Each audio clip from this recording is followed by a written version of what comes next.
les mêmes lois, c'est les mêmes textes qui sont utilisés hier pour expliquer pourquoi la marche... Non, c'est les mêmes textes d'hier qu'on utilisait pour dire pourquoi la marche warul am. Ce sont les mêmes qu'on utilise aujourd'hui. Ñu ne non préfet moo def liggéeyam. Mais kon démb préfet bi deful woon liggéeyam. Respectons-nous quand même. Aujourd'hui, on va nous dire, on a entendu Ousmane Sonko dire juste sous Macky Sall, magistrat Macky Sall. Mais on veut nous dire aujourd'hui que magistrats yi procureurs yi ñooy def seen liggéey. Les procureurs prennent leurs ordres de qui? nee na faale wu ma institution Macky Sall. Mais les procureurs ils prennent des ordres de qui? faale wu ma institution Macky Sall. Mais kon nag qu'on ne nous dise pas aujourd'hui que ay procureurs ñooy def seen liggéey. Très bien. Maintenant bu loolu jàllee j'en reviens à ce que je dis. Oui, moo jóg def justice. allez-y. J'en reviens à ce que je wax dis. ni yëpp peuple moo jóg def non le peuple c'est 100%. Ah, le non, peuple c'est 100 sur 100. Gadiaga, s'il vous plaît. Ok. Je peux continuer. Allez-y. Voilà. Ce que je peux dire moo di ni xam nga quand des Banyamulé ngeen disent oui dañ leen di fay moo tax ñuy wax et cetera grawul. Quand c'est des commentaires qui le disent grawul. Mais quand quelqu'un va à l'Assemblée pour accuser da ngay leeral. te leeral da cee baax. nañ ma baal si lu may wax ndaxte ba ma koy def ngir yàlla taxoon ma koy def te musuma ko woon wax mais day jot tey buñ ko waxee. On a fait un plateau ici avec Ndeye Souley là. On a fait un plateau avec Cheikh Thiam l'ambassadeur. On a fait un plateau avec Abdou Nguer bii ñu tëj. On a fait un plateau avec Ardo Ñing Abou Diallo ñii nañ ma baal ci lu may wax saa yu ñu bokkee émission maa leen déposé ñu ñibbi seen kër. Parce que lu ñu jëlee taxi sax amuñu ko. Abdou Nguer buy xëy kii lay jël Jakarta ma ne ko yow pour ta sécurité bul jël Jakarta nañ ma baal ci wax ji. Démb dafa am journaliste chroniqueur bu ma yónnee son avis d'expulsion parce que ça fait 2 mois amul lu mu fay mu naan ma dama lay woo pour nga dimbali ma. Ba premier ministre waxee lu muy wax man dama reetaan parce que lii ma yor nii man lii Aliou loo gis fii signification de lettre de mise en demeure. voilà pour dàq la. Non c'est ma banque qui me réclame 6 millions mu ngi nii ma banque moi me réclame 6 millions parce que nee nañu ça fait des arriérés que j'ai pas payé sur le prêt que j'avais. Donc c'est à nous là, c'est nous là qu'on accuse d'être des corrompus à la solde d'opposants milliardaires qui nous payent pour que ñun ñu leen di waxal. Non, c'est ridicule. Alors que ñun kenn mësu ñoo defal Kopar Express. Ndaxte gis nañ fi chroniqueur buñ fi defal Kopar Express. ak activiste gis nañ fi activiste boo xam ne leen jot nañu jotoon wuutal ko oto ñu defal ko Kopar Express. Gis nañ fi une masseuse sans diplôme avec 5 noms différents yu ñu defal Kopar Express. Et c'est nous là qu'on accuse d'être des corrompus. 40 millions lañ ko fay. Voilà. Et donc voilà les situations que les gens vivent. Voilà les situations que les gens vivent à des niveaux insoupçonnés et qui ne disent rien, qui se taisent. Et pourtant, on voit un premier ministre qui a normalement autre chose à faire que d'accuser. Maintenant, ku ñu xam ndaxte ils ont le pouvoir. Ils ont les renseignements, ils ont les écoutes téléphoniques, ils ont tout. Ku ñu xam ku ñuy fayal location nañ ko génnee wax ko te ñu bàyyi di sosal góor ñi. ndaxte tey jii loolu dafa yomb torop ndaxte tey jii Ousmane Sonko sosal nit moo ko teree doon président de la République doo sos ba doon premier ministre di ko ne di sos baaxul na ko moytu. S'il n'avait pas diffamé Mame Mbaye Niang il ne serait pas là aujourd'hui il serait peut-être le président de la République. Kon nag bu ñu toogee nag ñun tamit on a des familles on a des choses yoo xam ne dañ koy dund te kenn du xam ñu dundee turu yàlla. su lu nit xam ak lu nit xamul. ñeen bëgg a toog fii di accuser nit ñi de façon aussi grossière duñu ko nangu tey duñu ko nangu ëllëg te loolu moom ça on tenait à le dire parce que ñi ma tudd noonu mais bien sûr parce que ça ne se fait pas on a autre chose à faire que d'accuser comme ça sans fondement. Très bien. Surtout que nag daleen lañu yaakaaroon ma kii. Oui Omar. Fii les gens se connaissent. Avant ñuy dem ci beneen sujet bi. Rapidement si bii. am na ñu nekk seen biir xam nañ li mu réussir nag ci Barthélémy Dias gannaaw ba ñu toogee waxtaan bu trouver solution ñun mu dem ci Macky Sall wax ak moom mu xëy weer am ci réussite fii ça ne passera pas avec nous. kan moo dem ci Macky Sall. donc tey jii. grand kan moo dem ci Macky Sall. dama ne la bii Barth lay wax Barth laa lay wax. ok yaa ngi dégg. donc tey la mu daan réussir. ci bu waxee nit tey la koy def mu réussir mooy mu régler les problèmes des Sénégalais. et il entendait le faire non de la plus belle des manières. non xam mais da de la plus belle des manières vraiment. léegi les gens ils crèvent ñun bi ñu génnaloo saako bi ngay xeex nekk ci opposition daawoo génn saako doo jël nguur gi génn saako bëgg ñu dugalaate dañ lay xëccaat ci biir saako bi te ñii foofu la ñu bëgg a yóbbu. dañ ñuy divertir. ñun du ñuy ragal. non kon doo wax justice kon doo wax justice. loolu ku ñu ko jiin xam kon doo wax justice dafa ndànk rek non dafa ndànk waxuma foofu c'est-à-dire que doo ñu génn saako bi. nous avons entendu le premier ministre. à l'Assemblée nationale. mu jël temps wu ñëpp nit ñi déglu ko ñun foofu lañ koy xaare lañ koy xaare mooy lan mooy je remercie le président Doudou Wade parce que yenn saa yi dañ ñuy dimbali ñun. li ñu wax di ñu fàttali. nee na Pape Djibril Fall wax na li mu wax rafet na mais ñun ñëpp nañu respecté texte yi li mu wax muy règlement intérieur. mooy question d'actualité bu premier ministre ñëwee ak gouvernement soo xosee ba bind ne bii question ngay posé. jox ko président assemblée nationale. moom ngay respecté. loolu moom nga war a respecté. effectivement. donc nangul nañ ko loolu d'accord nañ donc et pourtant ba mu ko defee allez premier ministre yem ci loolu ne ko yow sa question lii la mais da ci dolli. indi leneen. loo xamante ni ne jaru ko woon ci ba muy wax ci mooy lan. dem na ba wax ne am na benn député bu ñëwul tey la moo ci débat bi foofu. c'est-à-dire la moo attends dafa am fu mu bëgg a jëm. la moo attends dafa am fu mu bëgg a jëm. c'est-à-dire pour mu xam ne ñun tooguñu fii rek di créer. c'est-à-dire que dañ koy topp muy wax ñu déglu. di analyser di commenter. ba pare commenter. c'est-à-dire que député bi mu wax moom damay ñaan sax ñu dem débat nañ def débat. c'est-à-dire que la nga wax na nga koy exécuter Thierno Alassane Sall bi mu wax da ngay ñëw ba dama bëgg moom mu oo Thierno Alassane Sall ci wàllu contrat pétrolier yi ak gazier yi mu oo ko mu toog di moom la wax ne am na benn député te pourtant am na benn contrat moom moo ko signé na ko oo wa attends rek na oo Thierno Alassane mu toog mais dama ko si dolli ñaari nit ñaar laa bëgg ñu dolli ko mu doon débat premier ministre toog yow nga organiser ko. wala ngeen xool yéen journaliste noonu la koy organiser moom premier ministre toog ku nekk am temps d'antenne d'abord non seulement Thierno Alassane mais dama bëgg a Tafsir Thioye toog ak Aïssata Tall Sall foofu laay xamee digg kuy le premier ministre Ousmane Sonko. tey foofu la non moom ba pare moom moo ko wax non dama bëgg a wax ne la bii moom solennellement monsieur le premier ministre déglu nañ la non attends si. monsieur non attends booy boole da ngay boole ñaari mbër yoo xam ne dañoo tolloo non moom moo ko wax moom moo leen tudd mbëru politique laa wax mais moo leen tudd. non moom moo leen tudd ci contexte bi. non moom contexte bi laa jëm même bu ko tuddee. waaw moom laay c'est-à-dire que pour wàllu Thierno Alassane Sall boobu am na keneen ku ko njëkk invité débat. non defal ndànk rek xam nga kii. non attendez waaw d'accord non dama ne la dama koy indi. dama ne politique la yow xam nga Gadiaga dama bëgg. attendez xam nga Gadiaga boo leen di boole da ngay boole grand. d'accord waaw léegi moom moo ko boole waaw léegi waaw dafa ndànk. tu n'es pas un novice. yàgg nga ci terrain bi xam nga baax li ma lay wax. waaw déglu léegi déglu ko Gadiaga doo fi nekk di boole ay ñaar ñoo xam ne. waaw non man boole ma premier ministre moo leen boole. yaa def proposition bi. non non wax. moom moo assemblée nationale. yow déglu woo ko. déglu naa ko. non yow déglu woo naa ko parce que boo ko déglu woon ñu doo ko wax. ba fee laa ko déglu wax. loolu la. moo ne. waaw nañ ko teg débat. dañ ko def débat. waaw moom moo ko wax. waaw léegi ba tofee ko si ñaari nit. muy tax yow déglu naa ko. non mais non ni mu koy waxee nii. ni mu ko waxee moo baaxul. non li ma ko waxee baaxul de. laissez le terminer. en fait. non waa xale xaar waa léegi non attendez ñun ñëpp mënoo leen waxandoo. non attendez. Gadiaga s'il te plaît. Aliou Sow s'il te plaît. non grand s'il te plaît. arrête de dire yërëm naa la. non je n'ai montré wane wu ma fi benn.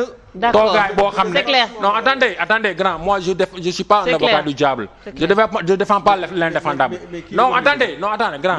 saa ba léegi yaa ngi koy répété. il retire ce qu'il a dit. man bu ma la yërëmul yow doo ma yërëm. d'accord c'est clair. non sérieux non dans la position li ngay wax nii la ci wax bi. parce que yow booy wax. mu ngi jégalu jeex na Gadiaga. jégalu jeex na. man je parle avec le cœur gis nga. ma wax la benn affaire. ñun kenn duñu teree dund suñu dund. kenn duñu teree. non d'accord mais motu dama bañ temps bi dem. waaw vas-y. parce que booy wax ni temps bi day dem. vas-y te nit ñi duñu am. yow même booy wax temps bi day dem. non moo tax ma ne la mais. vas-y waaw léegi d'accord mais déjà léegi li ma la bëgg a wax non. non Gadiaga. vous êtes tous non. allez-y Omar. non Gadiaga xam nga ñun dama bëgg a wax premier ministre. même bu ñu waxul sax temps bi day dem. wala xoolal Bachir xool baa ngi bon ci ñi gars yi wax. dama ne ko non dama bëgg a wax premier ministre ko yaa ngi élevé la barre. Bachir bu ko tontu non Bachir s'il te plaît. non façon bi regard bi ma sànni non bul wax regard bi ma sànni rek moo koy won non mais regard bi ma xool rek mais d'accord mais Bachir xam nga monsieur Gadiaga. Bachir d'accord non Omar pardon. Omar pardon. xoolal respectons-nous. village je vous respecte. si je vous respecte bañ nga ko ba fu mu toll nii booy wax. même si je souffre du ma la ko won. bañ naa ko booy wax je ne vous écoute pas. très bien kon nag bul ma tudd. Bachir war nga ma léegi rek que tu es en train de souffrir. war nga ma ko léegi s'il vous plaît xam nga yaa ngi wax ni ki de la tooy. alors Gadiaga s'il vous plaît laissez les gens terminer quand même. ki melu noonu voilà wallaay melu noonu. Omar yeggali. maintenant yow d'accord naa si ni nga def nga dégg xam naa fi nga bëgg a jëm. mais doo la ñu divertir. exactement parce que li est l'essentiel dinañ ko wax Sénégalais mooy.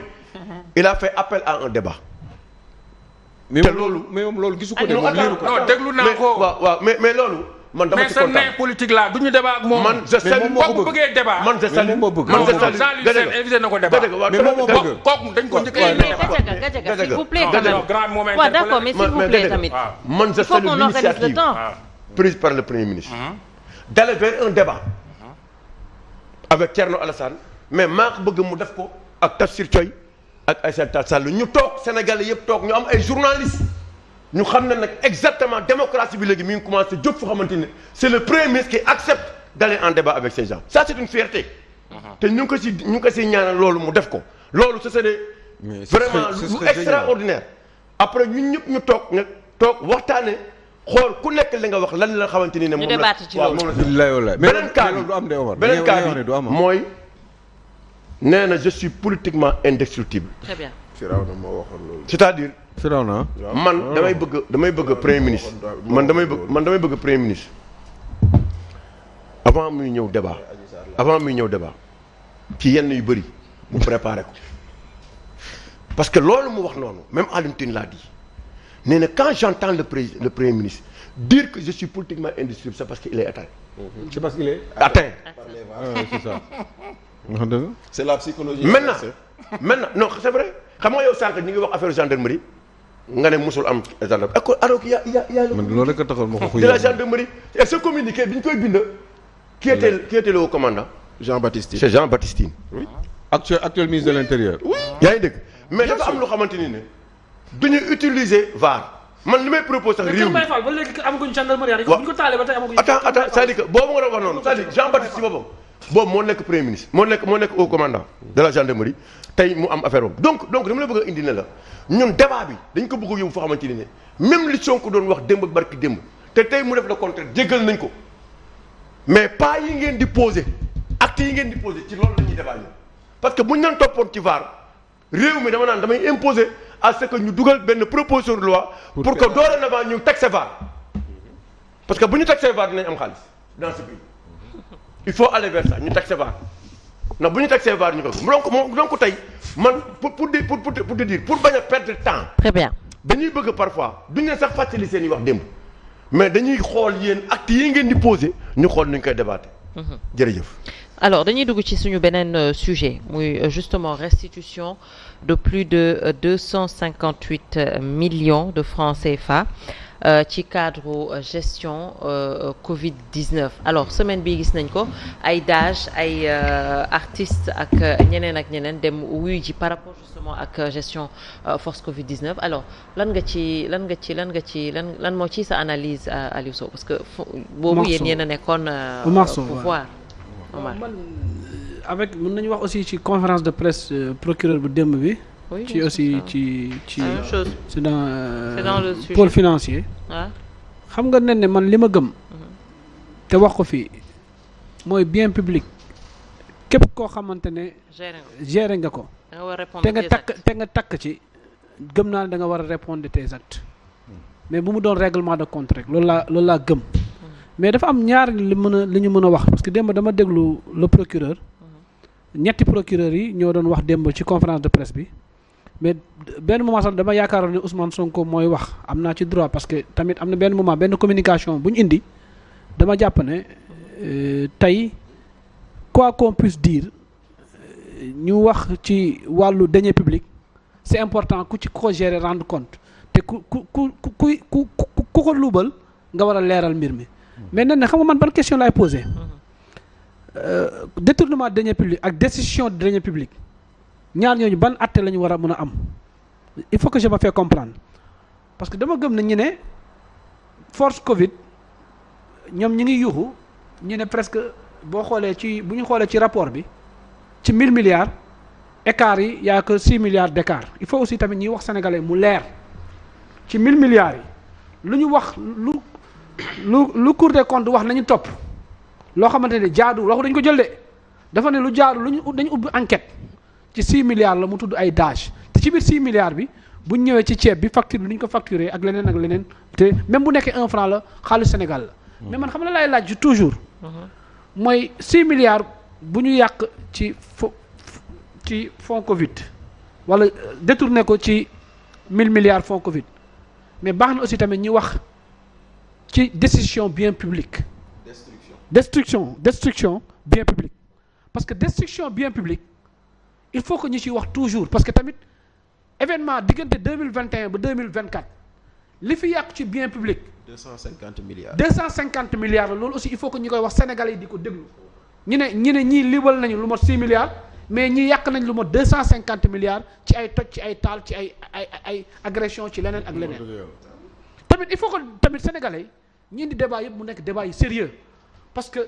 yàq bien public ak sàcc bien public dara baaxu ci mais ku yàq bien public bu taxawee tey di yuxu ku sàcc bien public sàccee ñoom ñaar aussi war nañoo xool nan la ñu war a yamee atte ñu xool lu ñu leen attee parce que loolu mooy dëgg beneen aussi tamit weesu na de mais kumba am ndey ak kumba amul ndey bi toujours laay wax ku yàq bien public bi dañ ko jël jox ko dàmpaayu 5 milliards bu ma juumut 5 milliards mu yàq bien public ñu jox ko dàmpaayu 5 milliards ñu ne ñii 6 milliards la ñuy topp am na loo xam ne man des na leer sama bët tuuti parce que xaalis Sénégal même bu nekkee 1000 francs la war nañu xool nan lañ ko utiliser 6 milliards la ñuy topp fële mais joxe nañ 5 milliards ci ñuy doon toj 250 milliards est-ce que amul pertement bu fa am est-ce que nekkuñu di perte est-ce que nekkuñu di foowee xelu Sénégalais est-ce que Sénégalais yi nekkuñ au lieu que les vraies urgences est-ce que nekkuñ di détourner l'opinion mooy Ousmane Sonko le politicien est-ce qu'il ne prépare pas les élections locales pour mun a charger waat le régime sortant ça c'est sama point de vue la c'est personnel sama analyse personnelle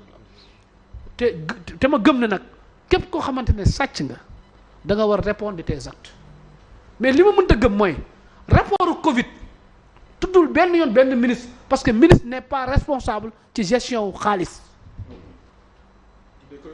il n'est même pas l'ordinateur de crédit de. non il n'est pas l'ordinateur c'est le DAGE qui est l'ordinateur les textes ont été changés depuis Abdoulaye Wade non attention léegi nag bu rapport le président de le président de Cour des comptes gañe nga bu la neexee nga ree parce que fii xam-xam la ñu voilà ma ne man li may laaj mooy lu may laaj aussi tamit rapport Cour des comptes bu génnee ne nañu topp Bachir topp diw léegi bu ñu jéggee Bachir ne dañuy toppi ji Omar Sow fekk Omar Sow rapport tudd ko est-ce que doonatul acharnement politique est-ce que nekkatul règlement de compte loolu aussi benn question bu may laaj la beneen question bu may laaj procureur ne recouvrer nañ 15 milliards mais kañ la procès am parce que damaa gëm ne présomption d'innocence am na ñi ñu jàpp ci kaso bi am nañ présomption d'innocence même bu ñu cautionné woon loolu du lu ñu recouvrir il faut pas que les procureurs wala ñii di informer nit ñi ñi nax xelu askan bi mooy 15 milliards bu nekkee am na du recouvrement de mais ay caution la mooy lan bu defee ñu jël ko bu deful ñu delloo wàll seen xaalis ça c'est de un beneen bi procureur bi ci ay waxam dégg naa mën a jàpp nañu ñaari gaal ci la bokk mais damaa jàpp ne procureur moom kañ la nekk kañ la bokk ci kii moteur gaal waaw man damaa jàpp ne procureur oto yi nag maa ngi ñëw procureur kañ la nekk clandestin bi kuy wëri ay immigration clandestine ba muy jàpp ay ñaari moteur pour man bu ñuy wax sénégalais aussi nañu xool bu baax lu ñuy wax parce que nag gaal ñu koy jàpp ba di ko saisir moom waru cee bokk parce que moom li ñu ko dénk mooy pôle financier lañ ko dénk leneen li mooy nee na jàpp nañ ay kër bu immatriculé ko ci turu état. bu ma juumut nen Aïcha kañ la fi procès am procureur ministère public la kañ la magistrat di siège kañ lañ siège ba kañ lañ fi condamné nit ba ñuy nangu kër nit ba di ko def ci turu état wala état bi dafa ñoo bëgg a woon ne moom jaay doole la mun jaay doole rek mooy lan comme nu mu def Mansour Faye tere ko génn Cour suprême ne ko bu ko tere génn xanaa dafa am kër jàmbur yi ñuy nangu immatriculé par force doole mbaam loolu aussi tamit point boo xamante ne doy nañ ñi taxaw ci léegi beneen li nee na am na xaalis yu ñu gis étranger kañ la commission rogatoire am pour que ñu mën a dem étranger. mosuñu ko dégg parce que tamit booy wax ay nit na nga wax ay borom xel ñi dégg la beneen bi aussi soxna kii. Aïcha nen Aïcha procureur pôle financier ñoom indi ko